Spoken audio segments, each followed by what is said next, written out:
노아의 정복. 여러분의 구독과 좋아요는 정말 큰 힘이 됩니다. 고민을 나누는 것도 스트레스와 걱정을 줄여준다. 서던 캘리포니아 대학교의 한 실험은 잘 알려진 문제는 나누면 절반이 된다라는 슬로건을 검증해 보았다. 참가자들에게 연설을 하기에 앞서 절반의 참가자들에게는 자신의 느낌에 대해 이야기해보라고 하고 나머지 절반에게는 자신의 느낌을 이야기하지 말라고 했다. 그 결과 자신의 느낌을 말로 표현해서 두려움, 걱정, 기대를 공유할 기회가 있던 참가자들은 스트레스가 현저하게 줄었다. 각각의 참가자가 연설을 하기 전, 도중 후로 코르티솔 수치도 측정해 보았다. 코르티솔은 스트레스 수준을 말해주는 강력한 생물지표이다. 그 결과 느낌을 공유한 쌍에서도 그 수치가 현저하게 낮게 나왔다. 코르티솔 수치가 만성적으로 상승하면 염증과 세포 노화를 가속화한다. 따라서 스트레스를 극복하는 가장 좋은 방법은 감정을 공유하는 것이며 자기와 비슷한 상황에 있는 사람과 공유하면 최고의 결과를 얻을 수 있다. 그 이유는 비슷한 감정 상태에 있는 사람과 위협적인 상황을 공유하면 일반적으로 그런 위협에 수반되는 높은 수준의 스트레스를 경험하지 않게 완충시켜주기 때문이다. 정원 가꾸기는 가장 인기 있는 취미 중 하나로 꾸준히 보고되고 있다. 최근의 한 리뷰 논문은 정원 가꾸기가 신체 활동과 사회적 상호작용, 자연과 햇빛에 대한 노출 효과 등을 모두 겸비하고 있음을 확인해 주었다. 햇빛은 여름의 비타민 D 수치를 올려줄 뿐만 아니라 혈압도 낮춰준다. 그리고 정원 가꾸기를 통해서 생산되는 과일과 채소는 식생활에도 긍정적인 영향을 미친다. 정원에서 일을 하는 것은 손재주와 체력을 회복시켜주며 거기에 동반되는 유산소 운동을 통해서 소비되는 칼로리는 체육관 운동과 맞먹는다. 정신건강이 좋지 못한 사람들의 치료를 위한 공동 정원 가꾸기 프로젝트는 사회적 교류를 촉진함으로써 놀라운 건강상의 이점을 제공할 수 있다. 심장마비나 뇌졸중에서 회복 중인 환자들에게는 정원 가꾸기에서의 운동이 공식적인 운동 치료보다 더 효과적이고 즐겁고 지속 가능한 재활 운동이다. 흙을 묻혀가며 야외 활동을 하는 것이 우리에게 좋은 생물학적 이유가 있을지도 모른다. 토양에서 흔히 발견되는 세균 유형 중 하나가 기분을 좋게 하는 호르몬의 생산을 자극하는 것으로 밝혀졌다. 그 세균은 마이코박테리움 바케라는 것으로 기분을 좋게 하고 불안을 감소시키는 역할을 주로 하는 화학물질인 세로토닌의 분비를 자극한다. 일본 농림수산성의 숲 다시 만들기 프로그램에서는 현장 실험을 통해서 참가자들에게 숲이나 도시를 보여주었다. 그리고 호르몬, 혈압, 심박수, 기타 신경계 활성의 생물지표 등 객관적인 스트레스 표지를 산책 전후로 측정했다. 숲길 산책은 도시 산책에 비해 모든 스트레스 표지를 현저하게 낮추어 주었다.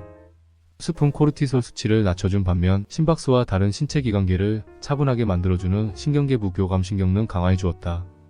그와는 대조적으로 투쟁, 도피 반응을 담당하는 신경계 교감신경의 활성과 스트레스 반응은 약해졌다. 모두 숲길 산책의 놀라운 효과를 보여주는 좋은 소식이다. 2014년 이후 요가에 대한 연구가 50배나 늘었고 가장 설득력 있는 연구들 중에는 당뇨, 고혈압, 관상동맥질환 같은 신체적 질병과 관련해서 잘 밝혀져 있는 이로움뿐만 아니라 스트레스, 불면증, 불안에 관한 것들도 있다. 요가는 특히 균형 감각과 유연성 증진에 좋다.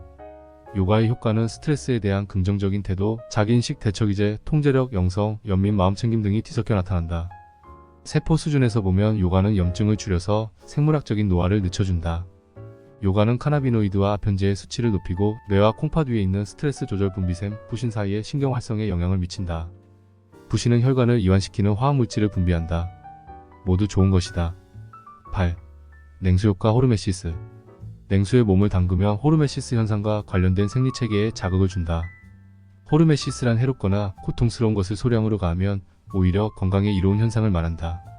냉수 노출, 방사선, 독성 화합물, 굶주림 같은 스트레스 요인을 적당하게 가한 것이 해를 입히기는커녕 오히려 몸에 이롭게 작용하는 이 반직관적인 현상에 대한 연구가 노인학자들의 관심을 끌고 있다.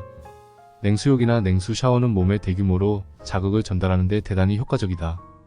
피부에 있는 냉수용체의 수는 온수용체보다 최고 10배까지 많기 때문이다. 더군다나 물이 온도를 전달하는 능력은 공기보다 30배나 강하다. 피부가 냉수와 접촉하면 혈관이 수축해서 혈압이 올라가고 이것이 온도 자극과 결합해서 신경말단에서 뇌의 감각 중추로 전기 임펄스를 올려보낸다. 그 결과 중요한 화학 신경신호인 노르아드레날린이 증가한다. 노르아드레날린은 뇌와 몸 모두에서 세포의 성능을 향상시키고 심박동, 혈압, 근육으로 가는 혈류량, 골격근의 수축력, 에너지 방출 같은 일련의 기능을 조절한다. 냉수 노출은 감정, 집중력, 기억력을 조절하는 주요 뇌 영역에서도 노르아드레날린을 분비시켜 우리의 각성도, 기억력, 사물에 대한 흥미, 기분, 통증에 대한 몸의 반응에도 영향을 미친다. 찬물 수용에서 나타나는 큰 효과 중 하나는 휴식 시에 소모하는 칼로리의 양에 미치는 영향이다. 물이 차가울수록 몸은 더 열심히 지방을 에너지로 전환해야 한다. 여기에 수영이라는 운동까지 더해지면 칼로리 소모가 훨씬 증가한다. 냉수가 홍조를 띤 생기 있는 피부를 만들어주기도 하지만 사실 냉수욕은 나이가 들면서 더 흔해지는 잘 알려진 피부 장애에도 도움이 된다. 나이가 들면 피부가 유분과 습기를 잘 유지하지 못해 건조해지기 십상이다. 그래서 피부가 가렵고 비늘처럼 일어나면서 붉은 반점이 생긴다. 냉수 샤워는 가려움증을 가라앉히는 데 도움을 주고 온수 샤워보다 피부 건조를 덜 일으킨다. 냉수라는 주제에 대해서 이야기하면서 바다를 언급하지 않을 수 없다. 바다 가까이에 살면 기분도 좋아지고 우울증과 불안도 줄어들며 전체적인 웰빙이 늘어난다. 이것은 모든 연령대에 해당되는 이야기이고 일부 연구에서는 나이가 들수록 그 효과가 특히 좋아진다고 한다. 놀랍게도 바다 가까이에 살면 수명이 4년에서 7년 정도 늘어날 수 있다. 9. 마음껏 먹어라. 블루존의 100세 장수인들의 식단은 잘 알려진 지중해식 식단과 공통점이 많다. 간단히 살펴보면 95%는 식물성 식품이고 생선의 비중이 높고 육류의 비중이 낮고 유제품과 계란의 비중은 적당히 낮고 설탕의 비중은 아주 낮고 가공식품은 들어있지 않다. 오키나와 사람들의 식단에는 강황과 생강이 많이 들어간다. 블루존 거주자들은 다양한 채소와 함께 콩, 렌치콩, 완두콩, 병아리콩 등 콩류를 많이 먹는다. 그들의 식단에는 다양한 과일, 통곡물, 견과류, 씨앗 등이 많이 들어있다. 그들은 매일 적어도 반컵 정도의 익힌 콩과 60g 정도의 견과류를 섭취한다. 대부분의 블루존 지역에서는 젖소 유제품이 식단에서 큰 비중을 차지하지 않는다. 계란은 일주일에 2번에서 4번, 보통 한 번에 하나 정도를 섭취하며 주요 단백질 공급원으로 먹기보다는 요리에 포함된 형태로 먹는다. 생선은 매주 3인분 정도를 먹는다. 육류는 어쩌다 간간히 먹는 정도이다. 보통 한 달에 평균 5번 정도 섭취하며 1인분이 60g을 넘지 않는다. 육류는 주요리보다는 곁들임 요리로 먹는다. 블루존 사람들의 하루 설탕 섭취량은 북아메리카 지역 사람들의 5분의 1 정도에 불과하다. 모든 블루존에서는 매일 차를 마신다. 오키나와에서는 녹차가 필수 항산화 성분을 제공할 뿐 아니라 가족, 친구와의 어울림에서 건강한 촉매제 역할도 한다. 녹차는 식사에 포함되어 나오거나 손님을 맞이할 때 제공된다. 녹차에는 카테킨이 들어있다. 이 성분은 생쥐에서 뇌의 노화를 늦추고 신경회로를 증가시키며 이런 기능을 가지고 유전자를 조작해서 뇌 신경세포의 적응성도 높여준다. 대부분의 블루존에서는 하루에 작은 잔으로 한 잔에서 석 잔 정도의 레드 와인을 섭취한다. 사르데냐에서는 친교, 찹담 한 2잔의 와인이 곁들여진 해피아워 의식이 매일 이루어지고 와인 마시기는 그 의식에서 중요한 부분을 차지하고 있다. 칼로리 제한은 노화의 속도를 늦추고 기초 대사율의 노화 관련 변화를 보조하는 데 큰 가능성을 보여준다. 붉은 털 원숭이에게 20년 동안 칼로리 섭취를 줄여서 원숭이의 정상적인 먹이 섭취량보다 절반 이하로 먹게 했더니 단식을 한 원숭이는 20년 동안 정상적으로 먹은 같은 나이의 원숭이보다 훨씬 젊어 보이고 털도 풍성하고 눈도 푹 꺼지지 않고 뺨도 더 통통하고 자세도 더 젊어 보이고 활력도 넘쳤다. 놀랍게도 단식을 한 원숭이는 수명도 30% 더 길었다. 케톤은 지방을 분해하는 화학물질이다. 단식을 하거나 운동을 하는 시간에 몸은 케톤을 에너지원으로 이용한다. 칼로리 제한과 단식에서 핵심은 결국 케톤 생성이다. 케톤은 우리가 단식을 할 때만 형성되고 간의 글리코겐 저장량이 충분할 때는 케톤 수치가 낮게 유지된다. 간의 글리코겐 수치가 떨어지면 대신 지방산을 이용해서 케톤과 에너지를 생산하는 것이다. 몇 가지 단식 프로그램이 있다. 예를 들면 16에서 48시간 동안 음식을 아주 조금 섭취하거나 전혀 섭취하지 않고 단식을 하면서 정기적으로 그 중간에 정상적인 식사 시간을 끼워 넣는 방법이 있다. 혹은 간헐적 단식도 있다. 일주일에 이틀 또는 격일로 칼로리 섭취를 60% 제한하는 방식이다. 주기적 단식은 하루에 750에서 1100K 칼로리를 제공하면서 5일간 진행하는 단식이다. 인기 있는 제한적 다이어트이자 많은 사람들이 수월하게 지킬 수 있는 방식은 18시간 단식법이다. 이것은 음식물 섭취를 18시간을 제외한 하루 6시간으로 제한하는 방법이다. 아침 식사는 거르고 정오와 저녁 사이 6시간 동안 2끼를 먹고 밤과 그 다음날 아침까지 18시간은 단식을 한다.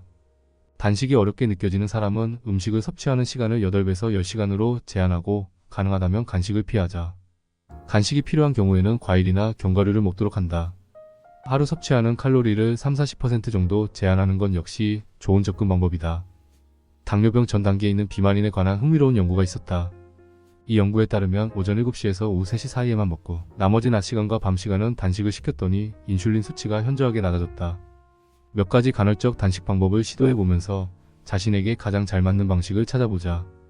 단식하는 동안에는 세포가 염증과 스트레스에 대한 방어를 강화하는 경로를 활성화시키고 손상된 분자를 제거하거나 고친다. 이것들 모두 세포 노화와 관련이 있다. 칼로리 제한은 지방세포로부터 아디포넥틴이라는 단백질의 분비를 촉진한다. 이 단백질은 항동맥 경화 효과와 항염증 효과가 있어 심장질환과 고혈압으로부터 몸을 보호해준다. 동물의 경우 칼로리 제한은 암에 걸릴 확률을 줄여준다. 이것은 사람에게도 해당될 가능성이 높다.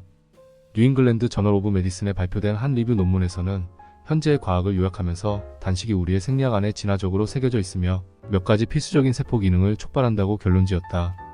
저자들은 배부른 상태에서 단식 상태로의 변화가 칼로리를 태우고 체중을 감량하는 데에만 도움을 주는 것이 아니라 대사를 개선하고 혈당을 낮추고 염증을 감소시키고 독소와 손상된 세포를 제거해준다고 단언했다. 이런 것들 모두 관절염에서 천식과 암에 이르기까지 다양한 건강 문제를 개선시킨다. 평균 기대 수명이 전 세계에서 가장 긴 나라인 일본인들은 수세기 동안 말차를 마셔왔다. 일본의 전통 다도가 1000년 넘게 이어져 온 것을 보면 이것이 그들의 문화에서 얼마나 중요한 역할을 했는지 알 수 있다. 이 고대 음료에는 면역체계에 활력을 불어넣고 암 예방에 도움을 주는 항산화 성분이 풍부하게 들어있다. 게다가 이 차는 세포막 보존에도 도움을 준다. 이 모든 효과가 결합되어 세포의 노화 속도를 늦춰준다. 말차는 또한 소화, 에너지 수준, 혈압의 조절에도 도움을 준다. 말차의 비밀은 생산 과정에 있다. 녹차를 키울 때 어린잎이 햇빛을 받지 못하게 해서 그 안에 포함된 엽록소와 항산화 성분의 양을 증가시키는 것이다. 일본인들은 하루에도 몇 번씩 이 차를 마신다. 오키나와 사람들 사이에는 이런 말이 있다. 땅에서 나온 것도 조금씩 매일 먹고 바다에서 나온 것도 조금씩 매일 먹어라. 생선에는 고품질 단백질, 요오드, 다양한 비타민과 미네랄 등 많은 사람들에게 부족한 영양분이 가득 들어있다. 수많은 대규모 연구에서 생선을 주기적으로 먹는 사람에게서 심장마비, 뇌졸중, 심장질환으로 인한 사망 위험이 낮게 나오는 것은 놀랄 일이 아니다. 4만 명을 대상으로 한 영국의 대규모 연구에서는 18년 넘게 사람들을 추적 관찰했는데 심장마비에 걸릴 확률이 육류를 먹는 사람에 비해 생선을 먹는 사람은 13%, 채식을 하는 사람은 22% 낮았다. 생선은 면역체계에도 이롭게 작용하며 생선에 들어있는 오메가3 지방은 뇌와 눈에 특히 중요하다. 인생의 어느 단계에서 우울증을 경험하는 사람이 많다. 우울증의 특징으로는 기분 저하, 슬픔, 활력 저하, 삶에 대한 관심 저하 등이 있다. 규칙적으로 생선을 먹는 사람은 우울증에 빠질 가능성이 낮다. 우울증으로 진단을 받은 환자에게서 오메가3 지방산과 생선이 증상을 줄이고 항우울제의 효과를 현저하게 끌어올리며 자살 충동과 자해도 줄인다는 것이 실험을 통해서 밝혀졌다. 자해를 시도했던 환자를 무작위로 나누어 한 집단은 12주에 걸쳐 표준의 정신의학적 치료와 오메가5일 보충제를 복용시키고 다른 집단은 정신의학적 치료와 위약을 복용시켰을 때 오메가5일 보충제 집단은 위약 집단에 비해 자살 행동 표지가 현저하게 줄어들고 전체적인 웰빙도 개선되었다. 생선은 수면에도 이롭게 작용한다. 중년 남성을 대상으로 한 연구에서 6개월에 걸쳐 일주일에 3번 연어를 곁들인 식사를 하게 했더니 야간 수면과 낮 시간의 활력이 모두 개선되었다. 비타민 D가 호르몬이라는 사실을 알고 있는가? 호르몬으로 분류된 비타민은 이거 하나밖에 없다. 비타민 D의 원천은 3가지이다. 바로 햇빛, 음식, 보충제이다. 비타민 D 성분이 많이 들어있는 음식으로는 연어, 참치, 고등어처럼 지방이 많은 생선이 있다. 소간, 치즈, 계란, 노른자도 소량의 비타민 D를 제공한다. 비타민 D는 여러 측면에서 몸에 중요하다. 뼈를 강하게 유지해주는 성분으로 유명한데 창자에서 칼슘 흡수를 도와 뼈 강화에 도움을 준다. 근육도 힘을 내려면 비타민 D가 필요하고 신경도 뇌의 메시지를 전달하려면 비타민 D가 필요하다. 우리의 장 속에 들어있는 세균인 마이크로바이옴은 의학의 최근 역사에서 가장 흥미진진한 새로운 발견 중 하나이다. 우리의 몸에는 수조 마리의 세균, 바이러스, 곰팡이가 살고 있다. 이들을 통틀어 마이크로바이옴이라고 한다. 질병을 일으키는 세균도 있지만 이로운 세균은 면역체계, 심장, 체중, 그리고 다른 여러가지 건강 관련 측면에서 지극히 중요한 역할을 한다. 우리의 마이크로바이옴을 구성하고 있는 미생물 대부분은 대장의 주머니 속에서 발견된다. 우리가 음식을 먹으면 미생물이 거기에 달라붙는다. 그들은 음식물을 분해해서 그로부터 영양분과 에너지를 취하고 건강에 이로운 화학물질을 생산한다. 하지만 미생물은 주로 아래쪽 창자에 있기 때문에 창자 위쪽에서 흡수되는 지방과 정제 탄수화물은 미생물이 있는 곳까지 닿지 못한다. 미생물은 땅콩이나 씨앗 같은 폴리페놀을 좋아하는데 이런 성분은 아래쪽 창자까지 도달한다. 건강한 창자를 가지기 위해서는 다양한 미생물이 필요하고 따라서 미생물을 관심과 자극으로 이끌 다양한 식단이 필요하다. 폴리페놀 성분이 풍부한 음식을 다음 표의 목록으로 나열해 보았다. 식이섬유가 풍부한 음식도 미생물의 다양성과 숫자를 늘리는 데 특히 좋다. 고식이섬유 식품으로는 통곡물 시리얼, 통곡물 파스타, 통곡물 빵, 귀리보리, 호밀, 베리베, 멜론, 오렌지, 브로콜리, 당근, 사탕, 옥수수, 콩류, 견과류, 씨앗류, 껍질이 있는 감자 등이 있다. 따라서 선택의 범위가 넓다. 하지만 여기서 핵심은 우리의 장을 자극해서 풍부한 마이크로바이옴을 유지하려면 이런 것들이 모두 필요하다는 것이다. 여기서 중요한 메시지는 건강하게 장수하는 사람들은 아주 다양한 마이크로바이옴을 가지고 있다는 것이다.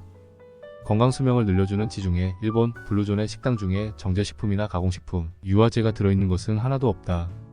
지금은 마이크로바이옴이야말로 창자와 음식 사이의 관계를 이해하는데 잃어버린 고리라고 주장하는 연구자가 적지 않다. 나이가 들면서 감염, 특히 흉부 감염과 콩팥 감염이 많아져서 항생제를 자주 사용하게 된다. 항생제는 창자에 사는 세균과 마이크로바이옴을 감소시킨다. 항생제를 복용하고 있는데 과민성 대장 증후군이 생겼을 경우 프로바이오틱스가 도움이 된다는 증거가 나와 있다. 이상적으로는 프리바이오틱스와 프로바이오틱스를 함께 시도해보는 것이 좋다. 사우어크라우트나 김치는 프리바이오틱스와 프로바이오틱스의 속성을 함께 가지고 있는 음식의 예이다. 이 분야에서 여러 연구가 활발하게 진행되고 있기 때문에 가까운 미래에는 개개인의 장내 마이크로바이옴을 분석해서 개인적인 패턴을 바탕으로 맞춤형으로 식단 변화를 권장할 날이 분명 찾아올 것이다. 10. 섹스와 친밀감. 섹스는 우리에게 좋다. 그저 또 다른 사람과 물리적으로 가까이 있다는 것만으로도 뇌 속의 포옹 호르몬 수치가 올라가 행복하고 안전하다는 느낌을 준다. 이 옥시토신은 뇌의 바닥 쪽에 있는 콩알만 한 크기의 구조물인 뇌하수체의 후엽에서 분비된다. 옥시토신은 사람이 서로 밀착하거나 사회적으로 유대감을 형성할 때 분비된다고 해서 포옹 호르몬 혹은 사랑 호르몬이라고 불린다. 처녀지에게 옥시토신을 주입하면 갑자기 어미처럼 행동하기 시작하며 새끼들을 한자리에 모으고 둥지를 만들기 시작한다. 초원 들쥐는 일부 일처제 포유류이지만 뇌에서 옥시토신을 차단하면 자기 짝에 대한 흥미를 잃어버린다. 한 연구에 따르면 미술 프로젝트를 함께 진행하는 커플은 혼자 진행했을 때보다 호르몬 수치가 더 올라가고 둘 사이의 관계에 더 많은 감정을 이입했다.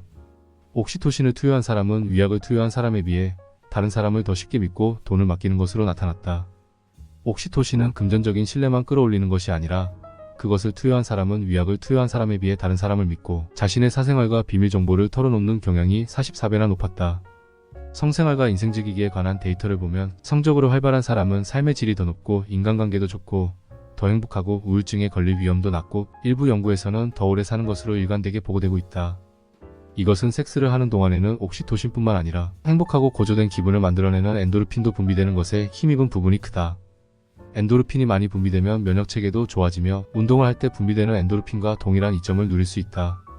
섹스가 심장질환이나 암 같은 질병도 줄여준다고 하면 지나친 비약이겠지만 정말 그럴 수도 있다는 정황 증거가 쌓이고 있다. 지난 10년 동안 인간과 동물을 대상으로 진행된 다른 연구를 보면 잦은 성생활이 뇌의 능력, 특히 기억력을 강화해줄 수도 있음을 보여준다.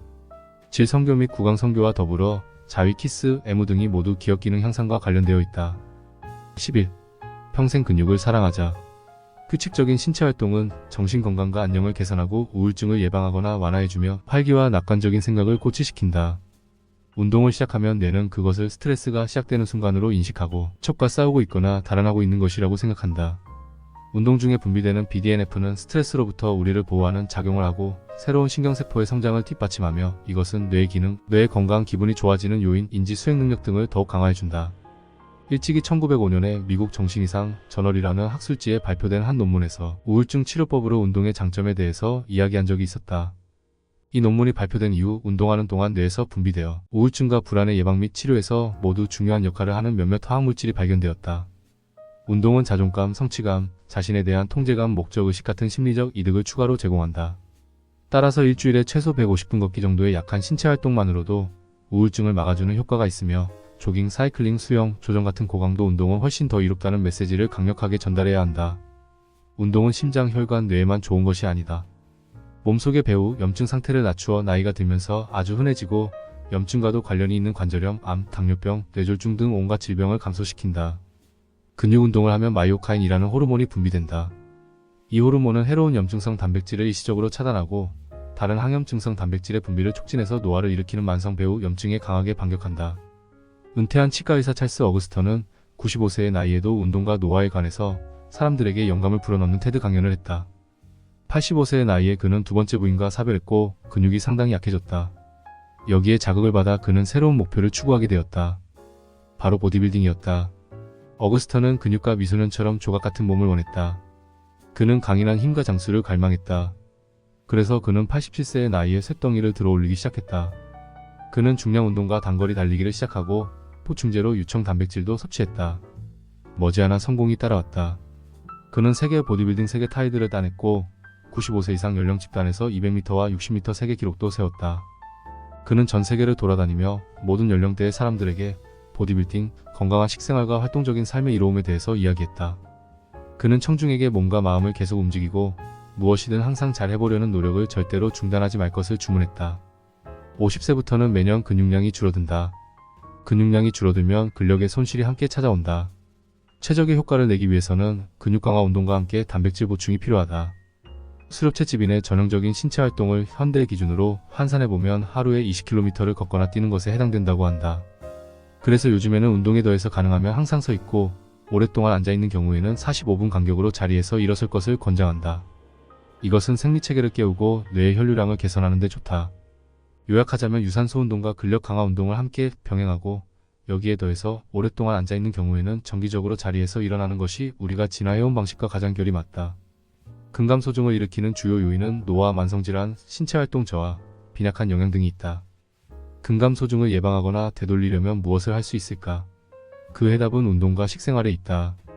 유산소 운동이 필수이긴 하지만 중년 이후로는 추가적인 저항 운동이 없다면 충분하지 않다. 근육량 상실은 일반적으로 점진적으로 일어나며 일찍이 30세부터 시작되어 60세 이후 더욱 가속화되기 때문이다. 그래서 이른 나이부터 신체 활동을 꾸준히 해온 사람이 유리하다. 근감소가 시작되기 전에 가지고 있던 근육의 양이 많을수록 근감소를 되돌릴 수 있는 능력도 커지고 앞으로 생길 근 손실이 미칠 영향도 줄어든다. 그러나 다시 말하지만 너무 늦은 시간이란 것은 존재하지 않는다. 어느 연령대든 저항 운동 프로그램을 실천하면 그 혜택을 받을 수 있다. 근력을 강화하는 보충제도 젊은 보디빌더만을 위한 것이 아니다. 노화와 함께 단백질 생산 능력이 손상될 수 있고 근력의 핵심은 단백질이며 근감소증을 비롯한 근소모는 나이가 들수록 가속화되기 때문에 저항운동 프로그램을 보조해주는 단백질 보충제 섭취가 필요하다. 예를 들면 유청 단백질이 있다. 근감소증이 찾아와 근력과 근육량이 저하된 380명의 성인을 대상으로 이루어진 최근의 한 실험에서는 아미노산인 류신과 비타민 D로 구성된 유청 단백질을 3개월 동안 매일 복용한 사람은 근육량과 근력의 현저한 개선이 이루어지고 보충제로 인한 부작용이 발생하지 않았다. 항산화 능력과 항염증 능력을 가지고 있는 비타민 E 분자도 근육의 재생을 강화해서 근감소증을 감소시킨다. 따라서 근기능 향상을 목적으로 한다면 비타민 D, 비타민 E, 오메가 지방산, 아미노산, 특히 류신이 그 해답이 될 수 있으며 유산소 운동 및 저항 운동과 결합되었을 때 효과가 있는 것으로 보인다.